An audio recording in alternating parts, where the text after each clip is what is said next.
Hey, what's up? Welcome to episode one of Critical Based Theory, the show where we think critically and basedly. I'm your host, Corey, but you can call me Coldy.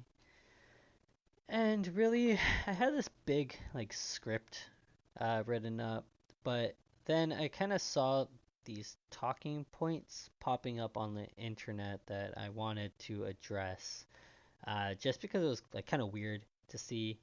And on Canada Day, I thought it was kind of like suiting. So the topic is around the residential schools and the mass graves, not the mass graves that are being discovered, but the shocking amount of bodies that are being discovered. Because really, if you're a Canadian who's been tuned in, you know that there has been like some sort of a mass killing of indigenous children due to them being in residential schools.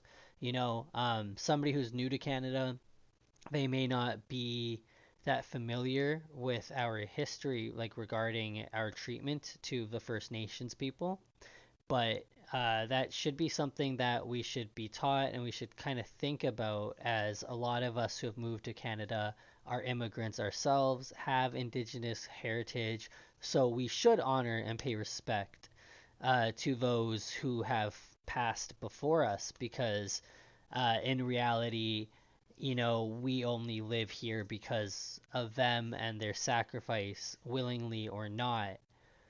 So that's kind of what I wanted to talk about originally, just because it was kind of weird to see these, people kind of coming out and saying that uh, the mass graves aren't being discovered. It's what people already knew, and the outrage is being fabricated by the media, which is kind of fair, I guess, in the sense where, yeah, again, if you're tuned in, you knew that there was some sort of, like number, but due to the advancements of tech in technology, we have radar now, which is penetrating deeper than before, and it's just finding like a crazy amount of bodies.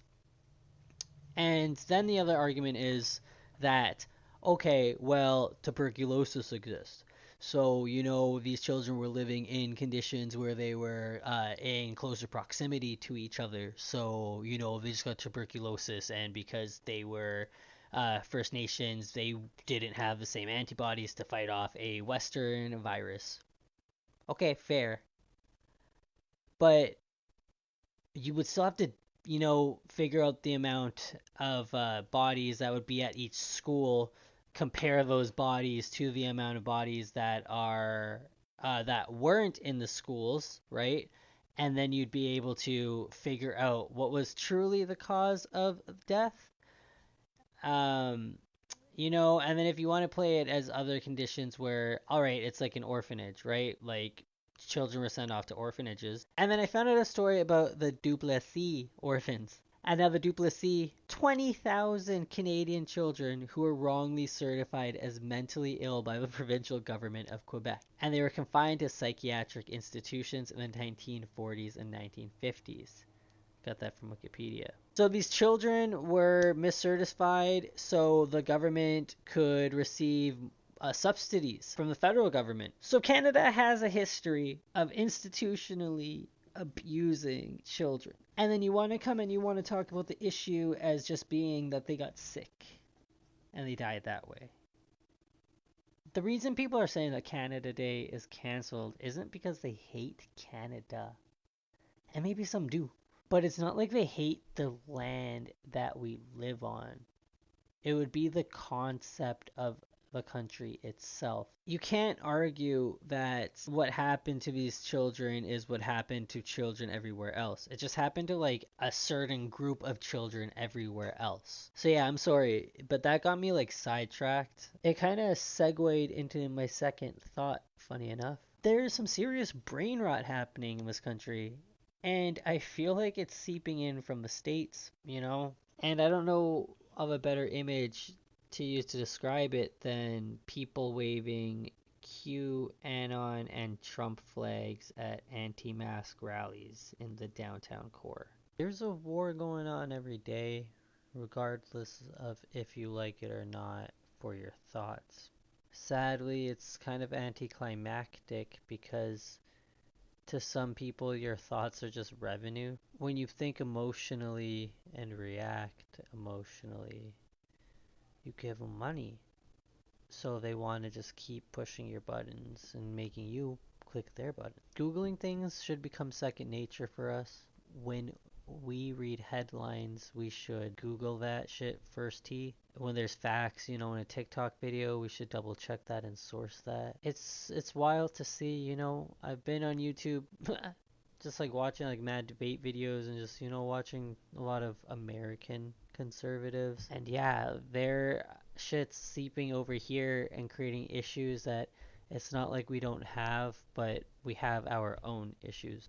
People are freaking out about a bunch of shit. And instead of just like talking or trying to, figure out where we go from here, it's just reaction and defense and doubling down. And that's not how we can move forward. And that's not how I thought that like growing up was going to be. And I know the pandemic's been playing on a lot of people, but it's been some wild times and we are shifting into more of an authoritarian state, and it's from like every angle.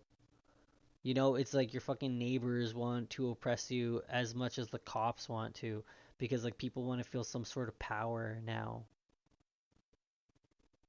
And people have always wanted to feel power. And then like we'll try to say critical race theory is fucking bad, or what is like O'Toole, I think, wants to change the curriculum in Alberta, the social studies curriculum, because he thinks it makes like kids feel bad and guilty.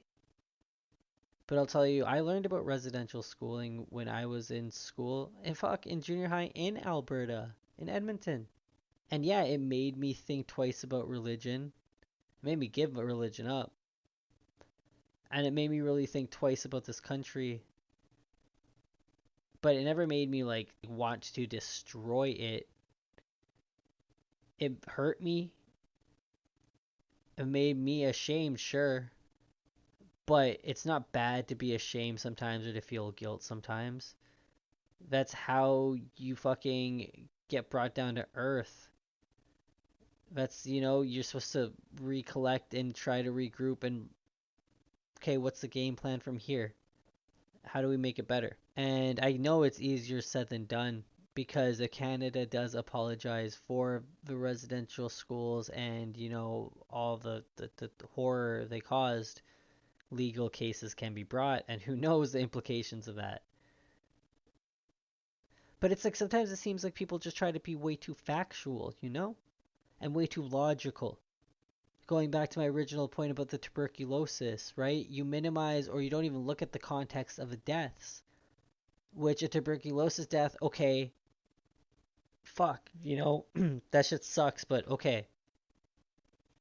But how many kids were actually like, no, that's not even okay. Like a tuberculosis death it's fucked, right? But some things are out of control. Now, abuses, malnourishment, shit from just horrid, squalid conditions, like it's inexcusable. And then, maybe Americans, they try to talk about it and they're like, I don't even know what's happening, Yeah, because you guys are too busy worrying about the slavery. But then you look at the conditions that the kids are kept in the migrant facilities. And you're like, actually, no, that shit's still going on. Or some people will try to do some whataboutism bullshit. Well, every culture and country has had some sort of brutalization and enslavement. That doesn't justify anything. And you can look back at historical context and see that the oppression done towards the First Nations, it was done with malice, to shape them into the Western view of what a person should be. And the craziest thing is that white people can't even identify as with that. You've never had a parent chastise you for something you wore. you weren't allowed to ever express yourself. You were always able to express yourself and be 100% who you were. And that's just like a tiny minimal fraction of the torture and the torment that was caused towards the people who had their identities and cultures completely eradicated. So, anyways, yeah, like I've just been recently kind of tuning in or tapping more into what's really going on, I guess, around me in the digital sphere and even outside, right? Because like all this stuff will spill over into the real world because your mind is getting penetrated and the thoughts are kind of controlling how you're seeing things or how you're reacting. So I figured I'd make this podcast, try to make more episodes. Fucking work sucks so much, but I want to actually, make like good content. What I have lined up right now is I'm going to watch Canadian right wing content so you don't have to. And then I'm going to break it down. I already did like 10 minutes of I can't remember her name, but I did like 10 minutes and I can it's pretty it's wild, right? And like we all do this type of stuff, but the excuses that people make for how people are reacting, is fucking wild. Like it's actually hilarious.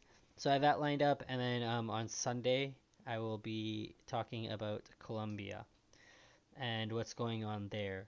So yeah, we're going to try to like I said, like it's not even like educate. Like we're just gonna try to do shit.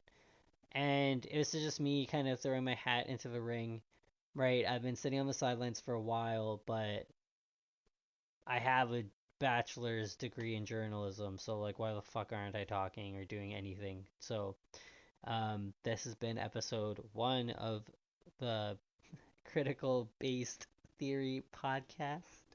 And yeah, if you listened, I hope you enjoyed. You can get in the comments and just tell me how I'm wrong, why I suck, how beautiful I am, if I'm cool, and how fucked up all of this shit is that's going on around us. And yeah, how you celebrated Canada Day. That probably sounds like really tone deaf and bad, but you know what I mean. Like, what did you do, and maybe how you even showed your solidarity. I just recorded this. I just tried to be as kind of on on as I could be on the topic, and I hope I kind of made a little sense. And yeah, thank you for listening, and have a good night.